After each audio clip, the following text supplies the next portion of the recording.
Efraim é um professor e um cidadão venezuelano da cidade de Guanare.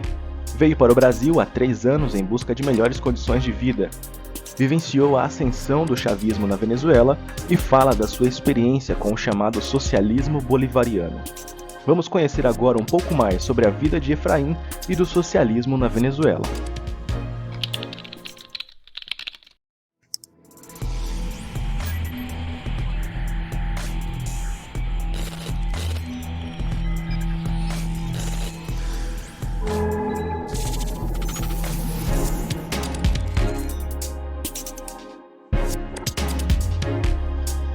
Então é isso. Hoje a gente está recebendo aqui no Informa Limeira um cidadão venezuelano que é o Efraim. Seja muito bem-vindo. Obrigado pelo convite. E ele vai falar pra gente aqui, contar um pouco, sobre a história dele lá na Venezuela, sobre por que ele veio pra cá e tal. Eu acho que é bem interessante.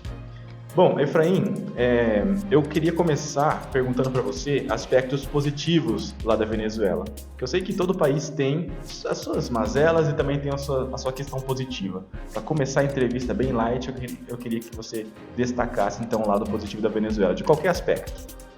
Eu acho que do povo, a energia do povo, a alegria, mesmo que eles estén em qualquer situação, eles sempre fazem uma piada para eles mesmos, sabe?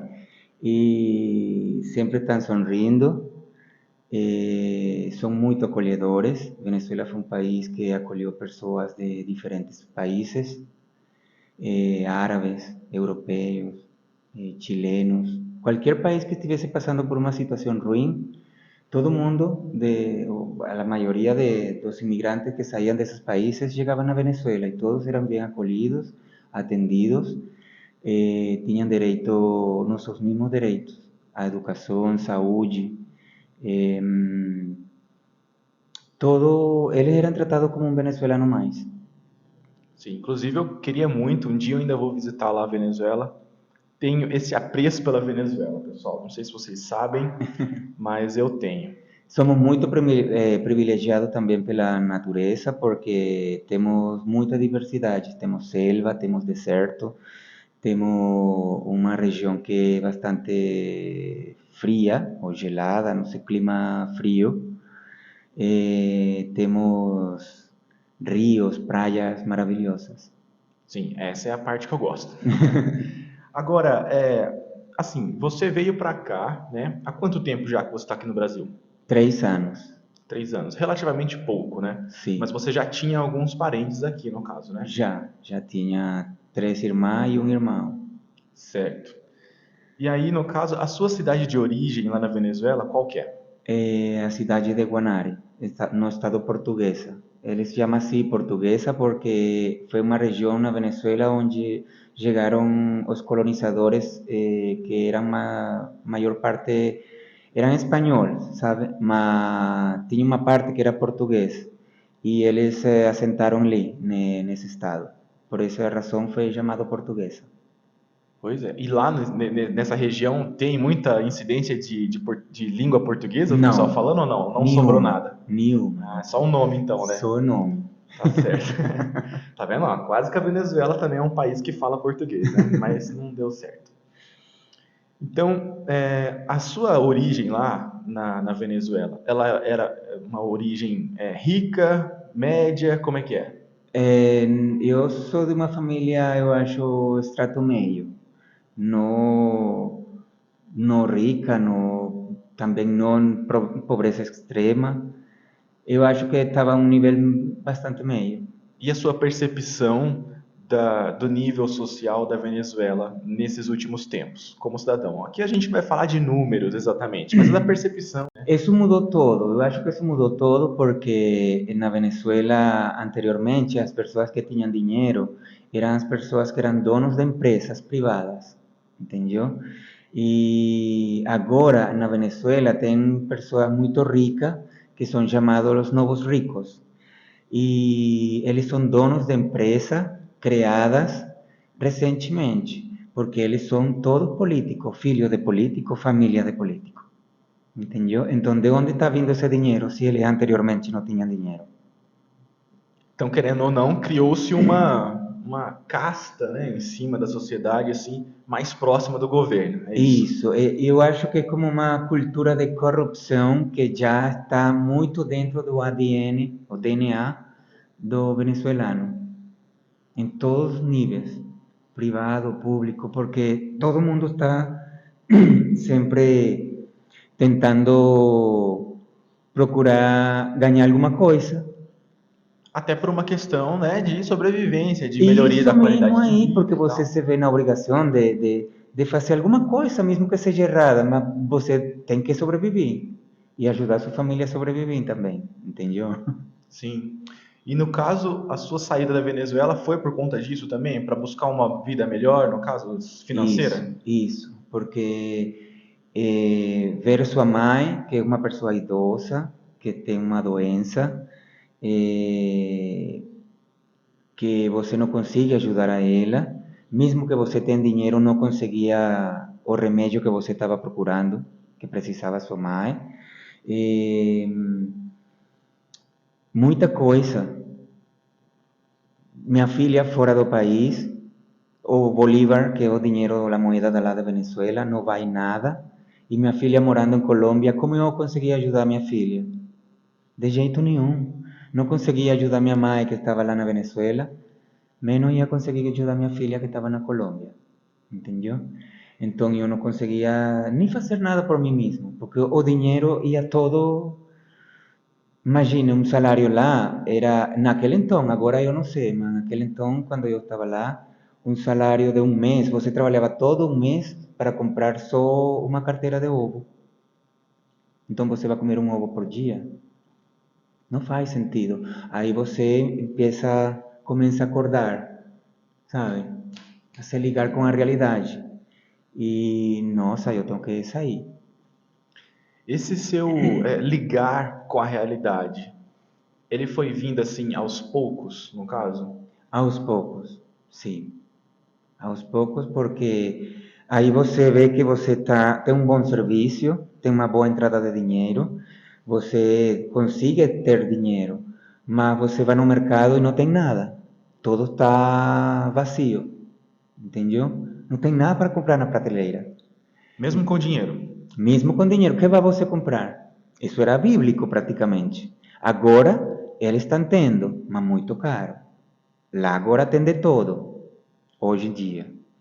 Você consegue qualquer coisa, mas é muito caro, porque todo tem preço de dólar e o venezuelano não ganha em dólar, ganha em bolívar. Então, eu vou trabalhar todo um mês para ganhar, vamos supor, 100 bolívares. Mas vou comprar preciso de comprar um remédio ou um produto que o preço é $150. Entendo.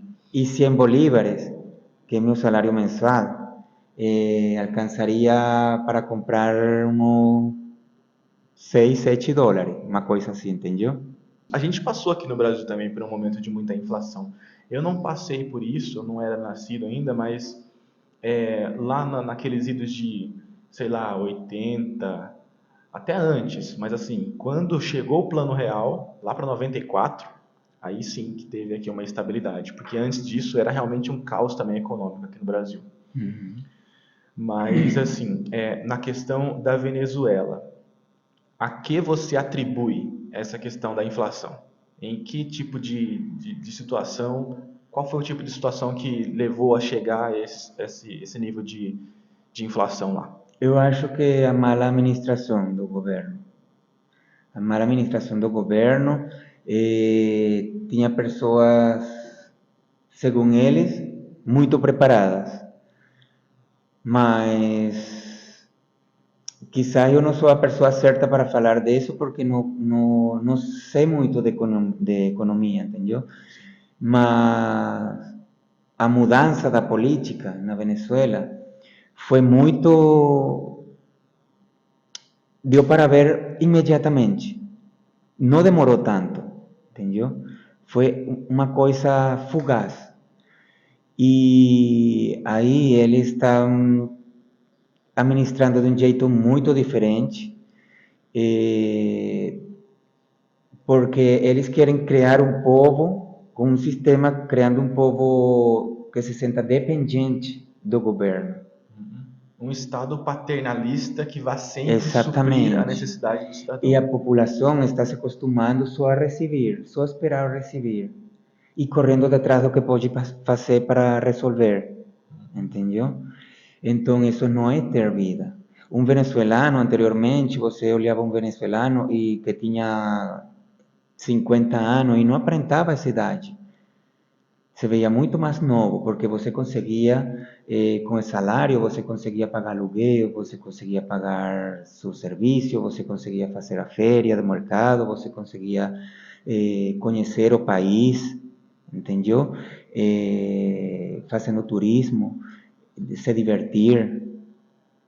Então, o que você está me propondo é que, antigamente, o venezuelano ele tinha certa autonomia financeira para poder investir o seu próprio dinheiro em determinadas áreas da sua vida, seja segurança, educação, saúde. Aí, Sim. em determinado momento, o governo tomou para si essa responsabilidade e aí, no caso, não houve êxito. Não, o Não, governo não não conseguiu teve. suprir todo mundo, é Não isso? teve. Não teve êxito porque eles só querem se enriquecer eles. E eles são os novos ricos da Venezuela. Anteriormente, os ricos na Venezuela eram os donos de empresas privadas, de comércio, de lojas.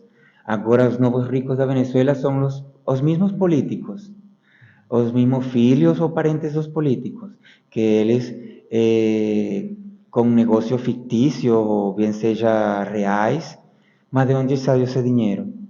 Se anteriormente eles não tinham dinheiro. Mas quando chegaram no poder, da nada, eles já têm dinheiro. Como criar Entendi. uma empresa, como criar alguma coisa para lavar aquele dinheiro que, de algum jeito, eles têm que responder por ele, Tem entendeu? que comprovar, né, tal, tem que Isso, mostrar a origem. isso, Então, você disse que criou-se mais ou menos uma sociedade, uma casca, digamos assim, que são de pessoas mais próximas do governo e essas conseguem alguma melhora de vida, né, isso, por conta disso. isso. E isso foi contaminando, sabe?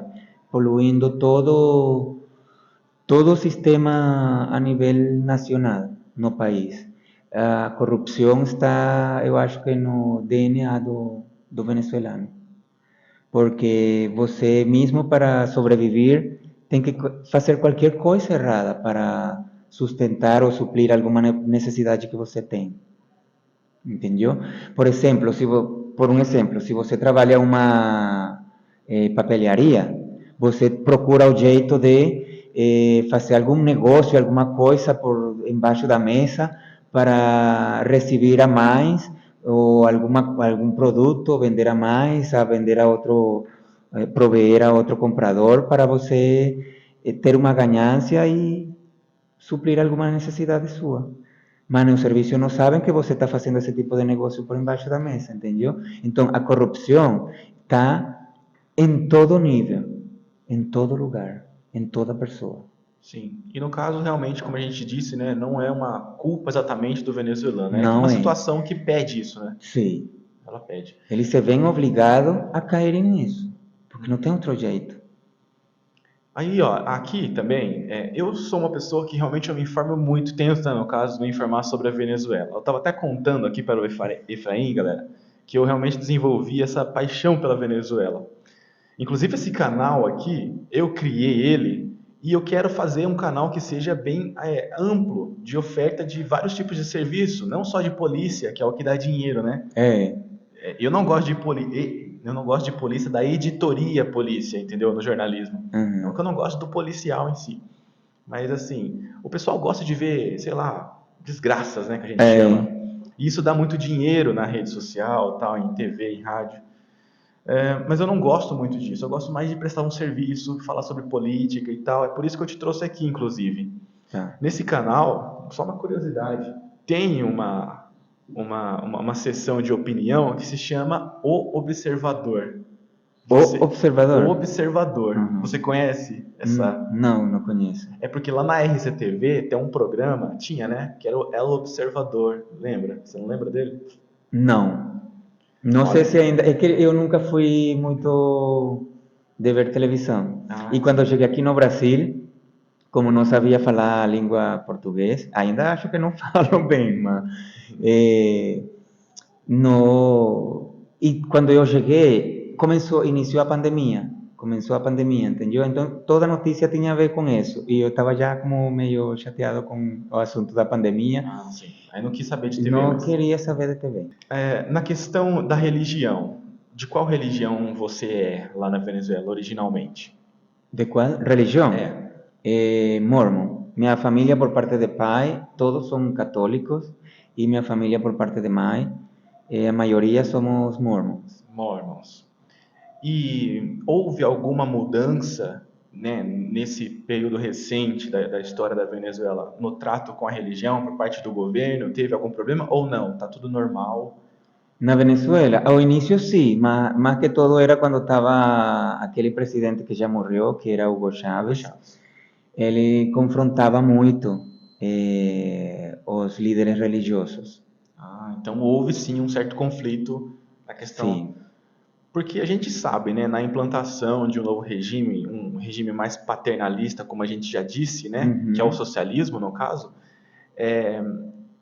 tem realmente esse problema, né? Tem aquela pedra no sapato que é a questão da religião. Uhum. Então, no caso na Venezuela também houve isso. Sim, teve. Mas hoje então está melhor, digamos, né? Eu acho que está melhor, porque eles conseguiram o jeito de permanecer. Eles têm que aceitar muita coisa, mesmo sendo, entre aspas, socialistas ou de esquerda. Eles têm que aceitar que eles têm que aprender a conviver com o capitalismo. Entendeu? Porque o socialismo por si só nunca resultou bem em parte nenhuma do mundo. Entendeu? A gente sabe, né, que eu não vou dar nenhuma aula de né, economia para ninguém, que eu nem tenho formação nisso, mas a gente sabe que o capitalismo ele não é um sistema perfeito, tem as desigualdades, mas eu acho, minha opinião, tá? Que isso aí é inerente ao ser humano. Não tem como você Sim. querer um Estado que seja 100% igualitário. É impossível. Eu acho que é esse o defeito, assim, né, se é que eu posso dizer, de alguma ideologia socialista, porque eles buscam sempre erradicar, no caso. Eles buscam o Muito controle. zero, tal. Por E é exemplo, impossível erradicar a você- fome. Você acha que isso é possível, erradicar a fome? Impossível. Impossível. Quando a gente fala de erradicar, é tipo assim, 0 pessoa vai passar fome em determinada região. Uhum. Não é possível isso. Não é possível. Aí acaba gerando mais problemas, né? É que você pode ver isso na mesma família. Às vezes os pais são bem rígidos, exigentes e bem estritos. E um pai quer controlar seu filho, sua filha, a mulher, a pessoal de serviço na casa, quer controlar todo. E isso é impossível também. Imagine todo um país, toda uma nação. Fica sendo muito mais difícil por conta de ser mais pessoas. Aí você tem que ter uma força muito maior no Estado, no caso, opressão, e gera realmente opressão.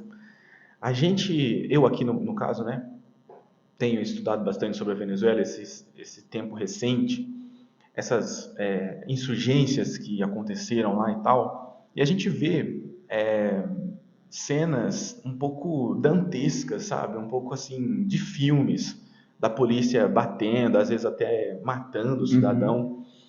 A gente não sabe se isso é verdade ou não, até onde isso é verdade, mas que choca, sabe? Desse poder que nem você disse, né? Para que haja essa igualdade, precisa de um grande poder fazendo pressão ali, principalmente em cima dos poderosos, né? Dos donos de fábrica e tal.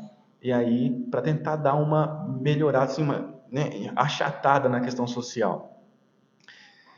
E aí a gente vê essas cenas, né?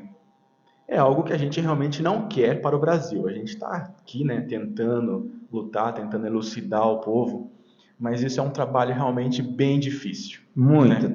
Tem dessa imagem que você fala, tem muito de certo, tem muito que é também manipulado, tem coisa que não é certo, e eu acho que também tem coisa que é pior ainda do que você está assistindo, entendeu? Tem de todo um pouco. Sempre aqui me perguntaram, é certo que na Venezuela os venezuelanos estão comendo cachorro? Não sei, porque eu não estou lá. Mas eu sou venezuelano e eu conheço minha cultura, eu conheço minhas tradições, e eu acho que um venezuelano não seria capaz de comer carne de cachorro, mesmo que estivesse morrendo de fome. Agora, você me falar isso de um chinês, não é por ofender ninguém, mas Sim. você sabe que os chineses comem qualquer bicho que É mexe? uma questão cultural, né? Exatamente. Vamos, né? Então, você me fala isso dos chineses, e eu acredito, Sim, entendeu? Mas você vai me falar isso de um venezuelano? certo. Eu, como venezuelano, não acredito, mesmo assistindo imagens. A gente está tentando entender como que o Estado vem tratando diversos setores da sociedade. Um Uhum. deles é a questão da imprensa, que inclusive tem muito a ver comigo. Eu cheguei até a Venezuela por conta disso, porque na faculdade me foi colocado o caso da Venezuela para ser estudado, né? Uhum. E aí eu adquiri realmente esse apreço pela Venezuela, pela história da Venezuela toda e mais especificamente pelo caso da RCTV, a Rádio Uhum. Caracas Televisão, né? E onde estava o programa de Observador. Isso. Como se deu esse fechamento da RCTV? Como que era a maneira com que a RCTV tratava a questão do socialismo que estava sendo implementado e, no caso, a resposta do governo? Como é que foi? A RCTV era um programa, era um canal de televisão onde que eles se achavam independentes, sabe? Porque eram uma empresa independente, Uma empresa privada, como qualquer outra, privada, que tem a concessão não tinha pública para exatamente, atuar. ele tinha uma concessão, mas essa concessão já estava vencendo. E eles esperavam ser renovada com essa concessão. Só que o governo aproveitou esse momento e não aprovou a renovação. Entendeu? Então, aproveitou esse momento para fechar o canal. Por quê? Porque o canal não estava seguindo no alinhamento do governo, porque o governo não tem alinhamento para a televisão, mas sí criou uma entidade que se chama Conatel, Na tela. que controla todo o que tem a ver com a televisão, entendeu? Então, se você não fala a favor do governo, você está em contra. E se você está em contra do governo, então você é um traidor à pátria. Então você Sim. não tem direito a renovar a sua concessão. Porque você vai falar mal do governo, você vai trair a pátria e você está fazendo todo errado segundo o que eles pensam e acham. E a postura dos demais veículos? Porque estava alinhada com a oposição e só convidava a los programas opositores. Então, esses opositores foram ficando presos, nunca mais foram vistos, outros fugiram do país para outros países, e a Venezuela ficou sem uma posição, e eles conseguiram o jeito de eh, eu acho que apaciguar, não sei se essa palavra existe em português, para eles permanecer mais tempo no poder, porque teve uns desbalances que eles quase conseguiam tirar o governo. Sim. São muitas questões, eu fico até perdido aqui. Eu ia falar sobre a questão da postura dos demais veículos, mas antes eu queria perguntar, você já citou aí essa questão de trazer opositores para serem entrevistados, no caso na Venezuela, lá na RCTV. E esses opositores eram meio que perseguidos, então, pelo governo. Aí eles eram presos, ninguém sabe Outros onde eles desapareciam e nunca desaparecem. mais soubemos deles. E jornalistas, que vocês chamam periodistas, né? Uhum. Houve também casos assim? Como é que foi a postura do governo para o indivíduo em si, o jornalista em si? Imagina um jornalista fazendo uma pergunta na Casa Presidencial ou uma pergunta no Congresso para um presidente e o presidente ofender esse jornalista, chamando ele de a primeira palavra que não nem sei se posso falar aqui, só por ofender a ele, só porque fez uma pergunta que não era de seu gosto, mas era uma pergunta importante. Entendeu? E isso acontece todo dia, cada dia acontece isso. E tem periodistas, tem jornalistas que não são permitidos entrar a entrevistas ou, como se chama? Ou seja, não há uma Eventos, isso, certos eventos, não há uma liberdade de não, atuação. não O tem, governo meio que escolhe não tem, quais não que vão tem. entrar. Você soube sobre aquele periodista dos Estados Unidos que foi lá na casa presidencial entrevistar o Nicolás Maduro, o presidente? Ele foi preso, tiraram os equipamentos dele, mandaram ele no hotel, praticamente onde ele estava, mas praticamente preso. Ele não podia se comunicar com ninguém, tiraram os celulares, tiraram todo o equipamento e mandaram embora ele para Estados Unidos deportado, sem esse equipamento. E isso é roubo, isso é abuso de poder. É. Não conhecia esse caso. Pode pesquisar pelo YouTube que vai encontrar. Pois é. E a postura, quando houve o fechamento da RCTV foi lá pro ido de 2007, não foi isso? Sim, maio. Foi em maio, né? E aí, no caso, houve até uma certa comoção, um apoio de outros canais, como a Globovision, né? A Sim, Globovision, levaram alguns programas para outros canais de televisão. inclusive, teve esse programa El Observador, Uhum. inclusive ele foi para a Globovision durante algum tempo. E eu lembro até da vinheta que eles criaram, porque o símbolo da RCTV é o leão, né? É o É, leãozinho. Aí dentro de um vem quadrinho. isso, aí vem o leãozinho assim correndo na tela, Isso.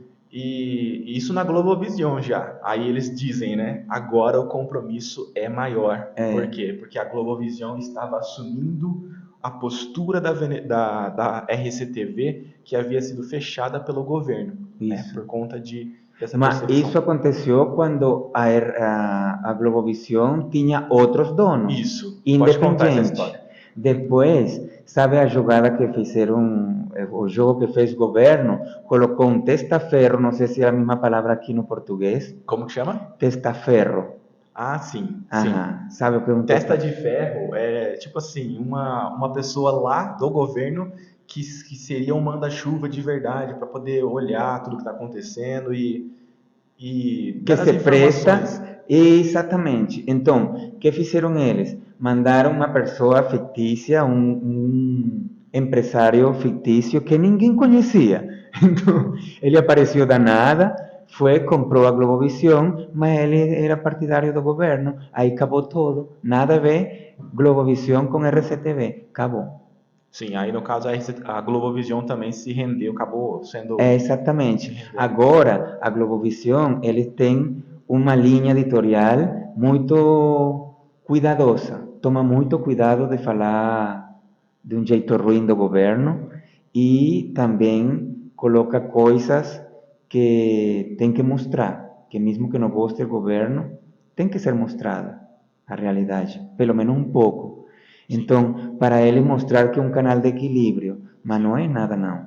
É porque o canal, um veículo de imprensa, ele vive de credibilidade. Exatamente. Se ele não fizer nenhum tipo de crítica, aí que sempre tem, né? É, mas é uma crítica tomando muito Muito cuidado, cuidado. entendeu? Entendo. É uma certa oposição meio que permitida pelo próprio governo, É, né? exatamente. É isso. Então, a Globovision também passou por essa situação e não ficou nenhum veículo que seja grande, que consiga falar ainda com a população da Venezuela? Atualmente, não sei a verdade, porque eu sempre estou aqui na minha rotina, não assisto televisão. Quando quero pesquisar alguma informação, alguma coisa bem específica, eu só entro na internet e pesquiso. Mas me sentar na frente de uma tela, assistir o que está acontecendo lá na Venezuela, aqui na região de Sudamérica, lá na Europa, o mundo está um caos em todo canto, em toda parte, entendeu? Então, imagine você com uma pressão de que você é estrangeiro, tem que trabalhar demais, tem que fazer alguma atividade para sair da rotina, se distrair. Sim. E eu acho que, mesmo que eu tenha que estar atualizado como ser humano, não quero encher minha mente de tanta coisa poluída, tanta coisa ruim, porque eh, não é saudável. Mentalmente não é Não, eu saudável. te dou totalmente razão, porque até mesmo eu, às vezes eu quero dar uma freada nessas informações todas. E eu dei mesmo. Recentemente eu não estou mais sendo tão. E é um ócio do ofício, eu tenho que estar informado, né? É, Mas assim, eu vou perder a saúde mental? Não dá, né? Então a gente entende. Bom, aqui no Brasil, agora, as atividades que você mais gosta aqui do Brasil, o que mais te atraiu aqui no Brasil, então? Brasil, gostei muito de Brasil, que é muito parecido na Venezuela, em quanto a que vocês são muito acolhedores, recibem a qualquer pessoa de lugar que for que esteja chegando, sempre estão prestos para servir. A comida é muito parecida também. Ah, é? Parecida? Sim, é Não parecida. sabia disso também. É parecida. Só a dança que não A muda um dança. pouco. Mas lá tem muita gente que dança samba, sabe? Ah, Só que aqui, pelo menos, funk, essas coisas, forró. Mas eu gosto de forró e de. Qual é a outra que é parecida? A forró que é mais rapidinho, não sei. Mas tem várias. E eu gosto, já. Eu ensinei. tem o samba, o forró, o pagode. Pagode, isso. Então, eu, às vezes, acho até egoísta e falo para minhas amizades. Eu ensinei já todos vocês a dançar salsa, que é o que mais gostamos lá na Venezuela. E merengue, bachata, entendeu? Que bachata é um gênero da República Dominicana, mas na Venezuela é muito escutado. E eu ensinei já muitas pessoas aqui a dançar isso.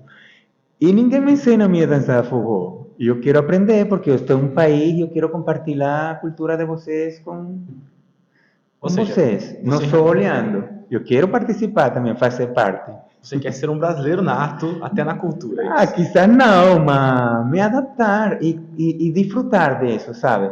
Porque mesmo que você me ofereça uma comida que não tem um bom aspecto para mim, e que eu não goste Tem visualmente, alguma aqui do Brasil que você não gosta? Ou que não te agrada muito visualmente, pelo menos? tem, mas prefiro não falar. Até aí tá bom. Depois você Tem, fala em off. tem alguma. Mas mesmo assim eu aceito provar, testar, experimentar. Por quê? Porque eu quero saber se é ruim ou se é bom. Se vou gostar ou não do sabor. Da aparência quizás já não. Mas eu quero saber se é gostosa ou não. Por exemplo, na República Dominicana, quando eu fui lá, me sirvieron camarões com um molho de manga, imagina. E eu, o que é isso? Manga com camarão. E não, o aspecto não era muito bom. Mas quando eu comi isso, nossa, é uma delícia. Olha, mesmo sendo parecido, no caso, né, a culinária, tem alguma coisa que faz falta lá da Venezuela, que você comia sempre e aqui não tem? Ou algum costume? Por exemplo, Harina cubanos. pan. Como que chama? A farinha pan. Farinha, Farinha pan. O nome da farinha pan. é pan. Ah, sim. Pan. É uma farinha que o povo, feita de milho branco, e o povo usa muito para fazer um prato que se chama arepa. Depois você pesquisa e vê uma arepa. Vou Arepa, pesquisar já até essa arepa farinha. pode ser recheada com qualquer coisa, com ovo mexido, com frango esfiado, com carne, com feijão preto e queijo, com Ah, presunto. E você pode comer, mesmo seja de café da manhã ou de janta. Lá na Venezuela não comemos quase pão. e não tem aqui no Brasil? Aqui não tem harina pão, não. Olha, eu achei aqui. A única farinha Só que parecida é uma farinha de milho que vendem aqui em floco, sabe? Que é para fazer, não sei se cuscuz, alguma coisa assim. cuscuz é bem comum em algumas regiões aqui. Mas é essa aqui? É essa farinha pão. E aqui você pode conseguir, mas é desse jeito e muito caro. Caro, eu tô vendo aqui que é caro Muito mesmo. caro. Que coisa, não? Tem até o site Sim. arinapanbrasil.com.br, mas tem que pagar um E preço salgado. esse é nosso prato favorito de lá da Venezuela. Um venezuelano pode sobreviver só com arepa, entendeu? Pois é. Aqui a gente come bastante também, tipo assim, é feito de milho, polenta. É, Polenta. Aqui a gente come bastante, que é feito de milho e tal, mas não sei se é igual. Mas tem gente que não gosta. Eu, por é, exemplo, não gosto muito não de polenta. Polenta frita, às vezes eu gosto um pouco. Parecida com batata, ela fica parecida, mas na hora de é, comer é bem diferente, claro, né? sei. Mas enfim, eu não gosto muito de buchada de bode, não sei se você conhece. Não. Eu como de Tapioca. todo. Todo que o brasileiro oferece para mim eu como, porque eu gosto de experimentar e ter certeza de quando vou a falar, não gosto disso por tal motivo, não gosto daquilo por tal razão. Não gostei disso sim gostei, aquilo de ótimo, maravilhoso, mas ter minha própria opinião, minha percepção. Tapioca, conhece?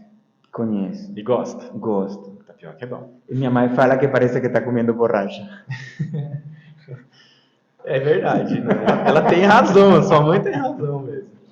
Não vamos aqui fazer fake news também, porque a Não. gente aqui, né? Mas então é isso. Infelizmente, olha, quando o assunto estava indo, o nosso tempo vai acabando, né? É incrível isso. Mas eu agradeço muito, gostei demais de conhecer você e seja bem-vindo ao Brasil. Já faz 3 anos que você Obrigado. está aqui, mas nunca é demais. E é isso. Muito obrigado. Pode aí se despedir, mandar um abraço para quem quiser. Fica à vontade. Ah, não, eh, só queria dizer obrigado a todos vocês, os brasileiros, por me acolher de um jeito tão bom. E sei lá, estou sentindo-me em minha casa, meu lugar, meu lar. E está. É, Então é isso. Então é isso, galera. A gente está terminando aqui mais uma entrevista. Né? A gente se propõe aqui a toda semana trazer alguém importante, alguém que tem algo a dizer, algo a acrescentar aqui à nossa sociedade limeirense. Então é isso. Semana que vem tem mais entrevistas aqui. E continuem nas redes sociais aqui do Informa Limeira. A gente volta então na semana que vem com mais uma entrevista. Tchau, pessoal.